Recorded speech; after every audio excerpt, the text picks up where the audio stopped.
With the new iPhone SE for less than $100 at Metro, you rule. It's the most affordable iPhone on the #1 brand in prepaid. So whether you're studying online or FaceTiming. Hey, Mom. Hi, dear. The iPhone SE has all you need. Switch to Metro and get the iPhone SE for $99.99 after rebate redemption and 6 months of service with AutoPay. Metro by T-Mobile. Rule your day.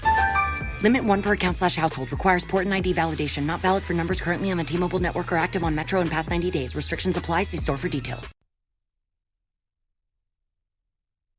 लीजिए सुनिए देवकीनंदन खत्री के लिखे उपन्यास चंद्रकांता के दूसरे भाग का 18वां बयान मेरी यानी समीर गोस्वामी की आवाज में।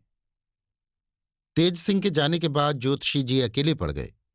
सोचने लगे कि रमल के जरिए पता लगाना चाहिए कि चंद्रकांता और चपला कहाँ हैं। बस्ता खोल, पटिया निकाल, रमल फेंक गिनने लगे। घड़ी भर तक खूब गौर किया। यकायक ज्योतिषी जी के चेहरे पर खुशी झलकने लगी और होठों पर हंसी आ गई। झटपट रमल और पटिया बांध उसी तहखाने की तरफ दौड़े जहां तेज सिंह महारानी को लिए जा रहे थे। अय्यार तो थे ही, दौड़ने में कसर न की। जहां तक बन पड़ा खूब तेजी से दौड़े। तेज सिंह कदम कदम झपटे हुए चले जा रहे थे।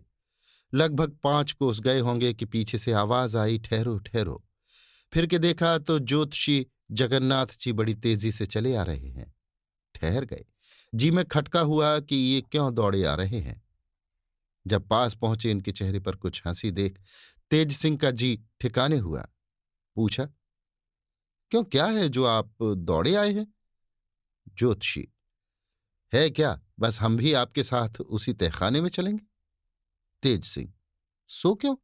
ज्योतिषी, इसका हाल भी वही मालूम होगा, यहां न कहेंगे।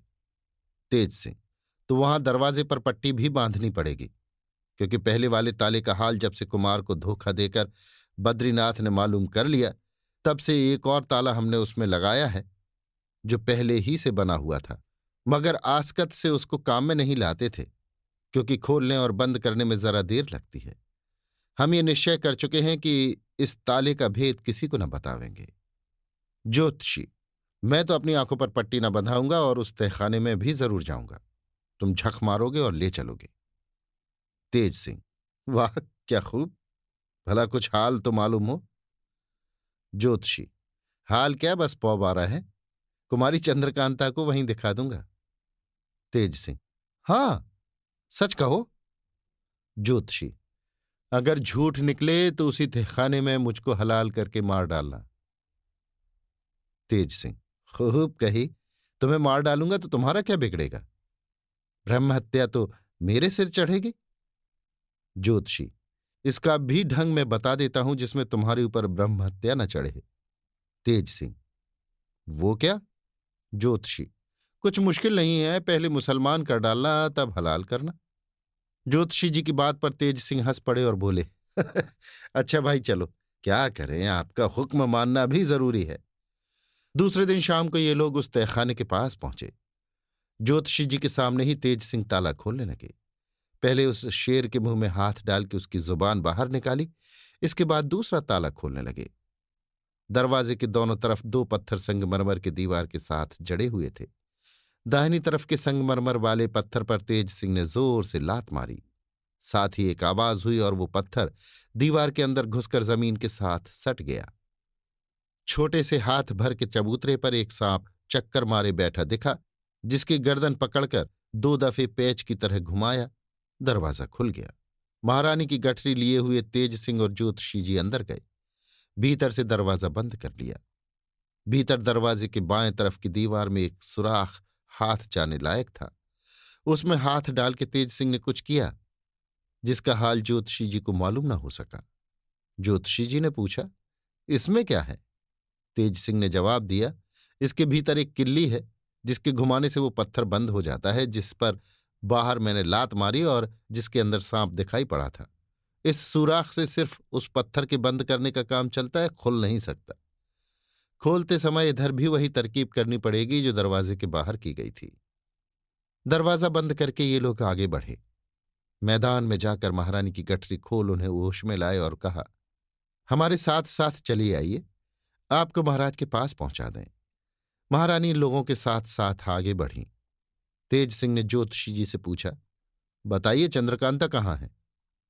ज्योतिषी जी ने कहा, मैं पहले कभी इसके अंदर आया नहीं, जो सब जगह मेरी देखी हूं। आप आगे चलिए, महाराज शिवदत्त को ढूंढिए, चंद्रकांता भी दिखाई दे जाएंगी। घूमते फिरते महाराज शिवदत्त को ढूंढते ये लोग उस नाले के पास पहुंचे जिसका हाल पहले भाग में लिख चुके हैं।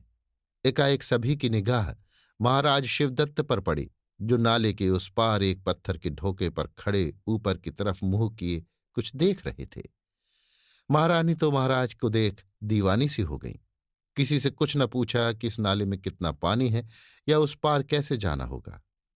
झट कूद पड़ी, पानी थोड़ा ही था, पार हो गई और दौड़कर रोती हुई महाराज शिवदत्त के पैरों पर गिर पड़ी। महाराज ने उठकर गले से लगा लिया। तब तक तेज सिंह और ज्योतिषी जी भी नाले के पार हो महाराज शिवदत्त के पास पहुंचे। ज्योतिषी जी को देखते ही महाराज ने पूछा, क्यों जी, तुम यहां कैसे आए? क्या तुम भी तेज सिंह के हाथ फंस गए? ज्योतिषी जी ने कहा, नहीं, तेज सिंह के हाथ क्यों फंसेंगे? हाँ, उन्होंने कृपा करके मुझे अपनी मंडली में मिला लिया है। अब हम वीरेंद्र सिंह की तरफ हैं, आपसे कुछ वास्ता नहीं। ज्योतिषी जी की बात सुनकर महाराज को बड़ा गुस्सा आया। लाल लाल आंखें कर उनकी तरफ देखने लगे। ज्योतिषी जी ने कहा, आप बेफायदा गुस्सा करते हैं, इससे क्या होगा? जहां जी में आया तहां रहे। जो अपनी इज्जत करे उसी के साथ रहना ठीक है।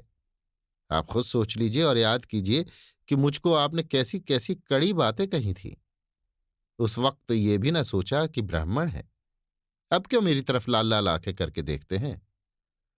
ज्योतिषी जी की बातें सुनकर महाराज शिवदत्त ने सिर नीचा कर लिया और कुछ जवाब न दिया। इतने में एक बारीक आवाज आई, तेज सिंह। तेज सिंह ने सिर उठाकर उधर देखा जिधर से आवाज आई थी। चंद्रकांता नजर पड़ी, जिसे देखते ही इनकी आंखों से आंसू निकल पड़े। हाय, क्या सूरत हो रही है!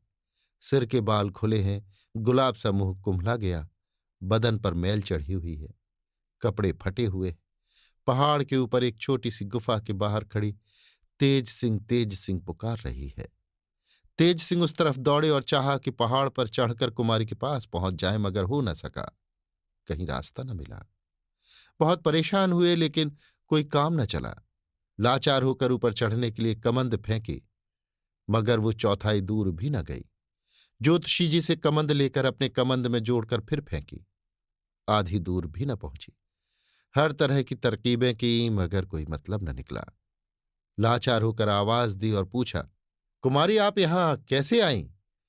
तेज सिंह की आवाज कुमारी के कान तक बखूबी पहुंची, मगर कुमारी की आवाज बहुत ही बारीक थी, तेज सिंह के कानों तक पूरी पूरी न आई। कुमारी ने कुछ जवाब दिया, साफ साफ तो समझ में न आया। हाँ, इतना समझ पड़ा, किस्मत आई, तरह निकालो। हाय हाय, कुमारी से अच्छी तरह बात भी नहीं कर सकते, ये सोच तेज सिंह बहुत घबराए, मगर इससे क्या हो सकता था। कुमारी ने कुछ और कहा जो बिल्कुल समझ में न आया। हाँ, ये मालूम होता था कि कोई बोल रहा है। तेज सिंह ने फिर आवाज दी और कहा, आप घबराइए नहीं, कोई तरकीब निकालता हूं जिससे आप नीचे उतर आवें। इसके जवाब में कुमारी मुंह से कुछ न बोली। उसी जगह एक जंगली पेड़ था जिसके पत्ते जरा बड़े और मोटे थे। एक पत्ता तोड़ लिया और एक छोटे नुकीले पत्थर की नोक से उस पत्ते पर कुछ लिखा। अपनी धोती में से थोड़ा सा कपड़ा फाड़ उसमें वो पत्ता और एक छोटा सा पत्थर बांध इस अंदाज से फेंका कि नाले के किनारे कुछ जल में गिरा। तेज सिंह ने उसे ढूंढ कर निकाला और गिरह खोली। पत्ते पर गौर से निगाह डाली, लिखा था, तुम जाकर पहले कुमार को यहां ले आओ।